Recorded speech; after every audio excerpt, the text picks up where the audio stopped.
Magandang araw po sa inyong lahat. Ako nga po pala si Brother Rodel Bellones, Elder in Training po sa Abundant Life Church, Bacoor, Maine po. Um, sa araw po na ito, nais ko pong ihapahatid sa inyo itong maikling sermon, Lord. Maikling sermon or maikling preaching po na pinamagatang authentic worship. Ang aking pong scriptures ay galing po sa John 4. So medyo mahaba-haba po itong John 4. So himay-himay na lang po natin at basahin na lang po natin yung iba pa pong mga scripture, mga verses doon na hindi po dito nabanggit. So may tanong lang po ako sa inyo.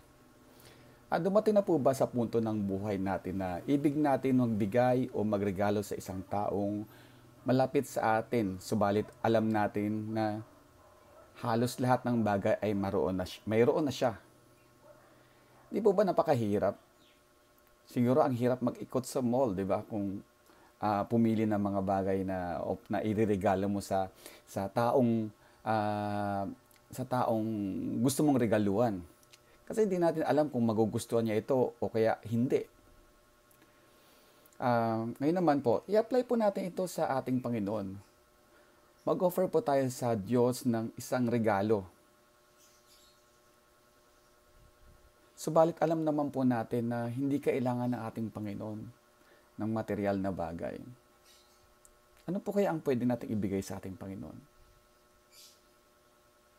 Bago pong lahat ng yan ay tayo po muna ay manalangin. Hallelujah. Lord God, maraming salamat Lord sa pagkakataong ito Lord na makapaghatid ng inyong mensahe Lord God sa aking mga kasamahan Panginoon Lord God dito sa LHTP2 Lord God. Panginoon ay may hatid ko ng maayos at maunawaan nila Lord God ang ibig niyong ipahatid sa kanila Lord God. Itago niyo po upo ko sa inyong likuran at ang inyong lamang Lord ang kahiwagaan Panginoon ang manguna Lord God sa akin. Maraming salamat Lord. Ang lahat po tinataas ko sa pangalan ng iyong anak na si Jesus. Amen at amen. Ang tanging nais ng ating Panginoon ay ang ating buong pagsamba sa Kanya sa espiritu at katotohanan. Ang John 4 po ay nagpapahayag na ang kadakilaan ng ating Panginoon ay naghahangad ng totoong pagsamba o kaya authentic worship. So doon po makikita natin si John 4 na ang ating dakilang Panginoon ay naghahangad po siya ng mga true worshipers o totoong pagsamba sa Kanya. Meron po akong mga key points tungkol sa authentic worshipers or authentic worship. Unang-una po ay reject strongholds. May kita po to sa John 4:19 to 20. Sinasabi po dito in English, as this insightful conversation develops between Jesus and an immoral Samaritan woman, we learn about strongholds or obstacles that often prevents individuals and churches from experiencing true worship. She struggles with penetrating issues raised by Jesus by hiding it behind. So, dito po makikita natin na may mga tinatanong ang ating Panginoong Hesus sa Samaritan woman. Subalit nahihirapan siya sumagot dahil ito po tinatago niya. Tinatago niya. Hindi niya basta-basta mai-reveal sa ating Panginoon. Minsan po, madalas, often worship is considered to be the music in a corporate service that is followed by preaching. Sinabi po din po na while music is an integral part of worshiping God, we should note that Jesus does not mention singing. When the Apostle Paul spoke of Christ honoring worship in Romans 12:1, he challenges believers to become the living sacrifice. Ito po yung sabi. Kaya nga mga kapatid, alang-alang sa masaganang habag ng Diyos sa atin, ako'y nakikiusap sa inyo na iaalay ninyo ang ating sarili. Aalay ninyo ang inyong sarili bilang isang kahandog na buhay, banal at kalugod-lugod sa Diyos. Ito ang karapat-dapat na pagsamba ninyo sa Diyos. True worship rejects the strongholds that prevent followers of Christ from responding to God with heart, soul, mind, strength, in loving recognition of God's glory and love. Pangalawa naman po ay recognizing the Savior. kailangan po natin kilalanin ang ating tagapagligtas. Sa John 4:26 sinasabi, ako, kausap mo ngayon, ang iyong tinutukoy, sabi ni Jesus. Sinabi dito, after Jesus exposed the false assumption of worship, he guides the Samaritan woman into an amazing recognition of His glory and His mission to save people from their sin. True worship erupts in the soul of one who understands that Jesus is the Lamb of God who takes away sin. He is the living water that cleanses and quenches the deepest thirst of one's soul. Using water as the metaphor for eternal life, Jesus opens her eyes to see Him as the promised Messiah and Savior. So, atin pong kilalanin ang ating tagapagligtas.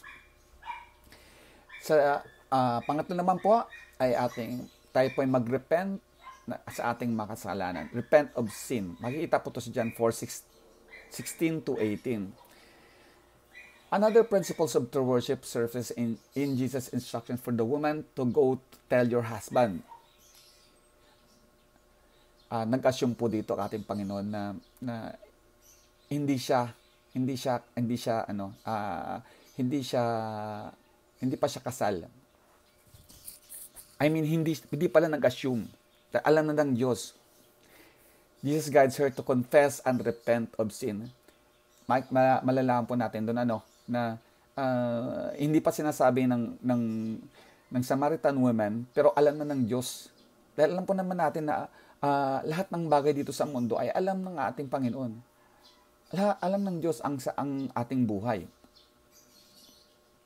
Our sinfulness becomes grossly obvious upon recognition of Christ's holiness. Yun po. Pag nakilala na natin ang pagiging holy ni Kristo o ng ating Panginoon, ay may expose na po ang ating mga kasalanan. Magiging obvious na po. Kaya alam po natin, di ba? Maraming mga tao na halos ayaw magbasa ng Biblia dahil ayaw nilang malaman ang katotohanan, ayaw nilang malaman ang kanilang mga kasalanan. Once this woman recognized Jesus, she humbly acknowledged her sinful past. The prophet Isaiah had similar experience. So, nangyari din po kay prophet Isaiah ito. When he saw the Lord high and lifted up, he fell down in confession of personal and national sin. Inamin niya na siya ay makasalanan na makita niya si Yahweh ang makapangyarihan sa lahat. Pangapat naman, a request with supplication. True worship includes calling upon the Lord to meet our needs. In verse 10, Jesus challenged the woman and all future worshipers with the words, you should have asked. The Bible says in James 4:2 that we often miss God's blessing because we fail to ask for God's help. Yun po. Minsan po nagre-rely lang tayo sa ating mga sarili. Hindi tayo humihingi sa ating Panginoon. Kaya minsan hindi natin siya nare-recognize Diba? Number 5, relay the story. Prayer leads to final principle of true worship revealed.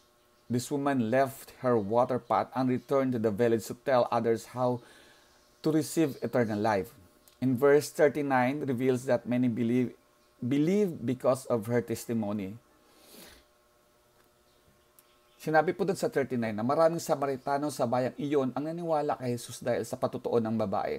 Sinabi niya sa akin ang lahat ng aking ginawa. So, dapat po, tandaan po natin na napakahalaga po ng isang testimony bilang isang Kristiyano. We see a beautiful balance in this woman's worship in Jesus Christ. True worship brings lost people to Jesus. The Apostle Paul describes an accurate picture of true worship in Romans 15:15-16, where he identified his preaching the gospel to win Gentiles as an acceptable offering to God. At panghuli po, sa aking conclusion, when Jesus speaks to us about living water and true worship, He invites us to explore the depth of His love through worship. May we never limit the Lord Jesus to a set time, place, or activity. God is seeking true worshipers. He longs for you to worship Him in spirit and in truth. Sambahin po natin ang ating Panginoon sa espiritu at katotohanan. Yan po ang nais ng ating Panginoon. At pag tayo po ay sumamba sa Kanya ay dapat makita din sa ating mga sarili ang mga mabuting pagbabago sa ating mga karakter o pag-uugali bilang isang Kristiyano. Yan po ang authentic worship na tinatawag. Maraming salamat po sa inyong lahat.